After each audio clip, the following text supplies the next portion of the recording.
এখানে তামিম তার ফিডব্যাক ছিল, তামিম প্লেয়ার, এখানে সমস্ত প্লেয়াররা ছিল, কারেন্ট প্লেয়ার এক্স প্লেয়ারদের সমন্বয় করেছিল।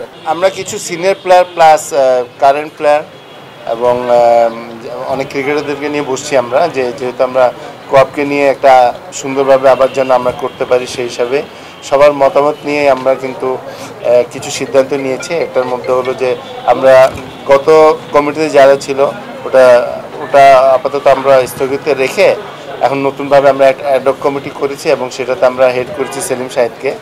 তার সাথে আমাদের ডিভিশনে যতগুলো ক্যাপ্টেন আছে এই মুহূর্তে যারা, ওদের নিয়ে আমরা অ্যাডহক কমিটি একটা করেছি। সেটার মধ্যে হলো সেলিম সাহেদ আছে, রাহুল আছে, নান্নু ভাইকে রেখেছি, আমরা সুমন আছে এবং দেবু, এই 5 জনকে নিয়ে এবং বাকি 8টা ক্যাপ্টেন, রাইট, 8টা ডিভিশন থেকে 8টা ক্যাপ্টেন নিয়ে আমরা একটা মানে 8টা যে টিমের যে ক্যাপ্টেন আছে ওদেরকে নিয়ে আমরা আপনার একটা অ্যাডহক কমিটি করেছি এবং এরা ফিউচারে সিদ্ধান্ত নেবে আমরা কিভাবে কি করব। দেখুন, যে কোনো জিনিসেরই একটা প্রসেস আছে। আমাদের ফার্স্ট জিনিস এটা হচ্ছে যে আমাদের কনস্টিটিউশনটা একটা স্ট্রাকচারের ভিতরে ফেলতে হবে, যেখানে প্রসেস কন্ট্রোল থাকবে, যে প্রসেস অনুযায়ী যাতে চলে, যাতে কেউ আমরা আজকে এক্স আছি কালকে আমরা থাকবো না, যারা কারেন্ট খেলছে তারা 2 দিন পরে এক্স হবে।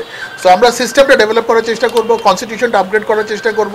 কারা ভোটার সেটাও কিন্তু আমাদের ক্লিয়ার গাইডলাইন্স নাই, সেই জিনিসগুলো আগে গ্রো করা, যাতে আমরা একটা গাইডলাইন্স ক্রিয়েট করতে পারি ফর নেক্সট ইলেকশন। এবং এটা করতে 3 মাসও লাগতে পারে, 6 মাসও লাগতে পারে, বাট যত তাড়াতাড়ি সম্ভব আমরা জিনিসটা এক্সিকিউট করার চেষ্টা করে ইলেকশন দেওয়ার একটা পদক্ষেপ নেওয়ার চেষ্টা করব।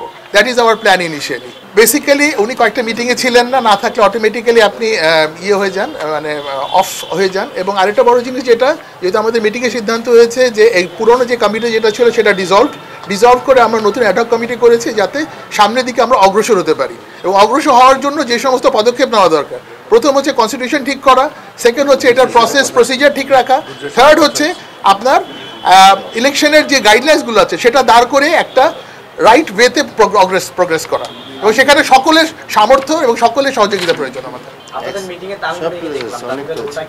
এখানে তামিম তার ফিডব্যাক ছিল, তামিম প্লেয়ার, এখানে সমস্ত প্লেয়াররা ছিল, কারেন্ট প্লেয়ার এক্স প্লেয়ারদের সমন্বয় করেছিল।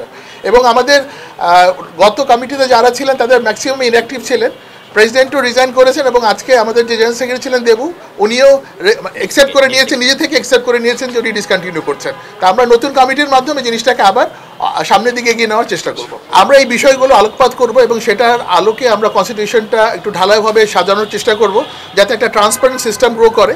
কারণ একটা জিনিস খেয়াল রাখতে হবে যে যারা খেলোয়াড় তারা কোনো না ভাবে ক্রিকেট বোর্ডের সাথে সম্পৃক্ত, কেউ হয়তো ডাইরেক্টলি, কেউ হয়তো ইনডাইরেক্টলি। সো আমরা সেই জিনিসগুলোর একটা নীতি নির্ধারণ করার চেষ্টা করবো এবং নীতি নির্ধারণ অনুযায়ী অগ্রসর হওয়ার চেষ্টা করবো। দেখুন, আমরা চেষ্টা করব যতখানি স্ট্রংলি জিনিসগুলো হ্যান্ডেল করা যায়। আর একটা জিনিস কি, দেখুন, কেউ পারফেক্ট না, সবাই সবার ঠিক থেকে চেষ্টা করে। যারা আগে ছেলেছেন তারা তাদের মতো চেষ্টা করেছেন, সামনে যারা আসবেন তারাও তাদের মতো চেষ্টা করবেন। বাট আমরা যে জিনিসটা চাই যে গাইডলাইন্স তৈরি করে দেওয়া, একটা স্ট্রাকচার তৈরি করে দেওয়া, যে সিস্টেমের ভিতরে থেকে অর্গানাইজেশন গ্রো করে।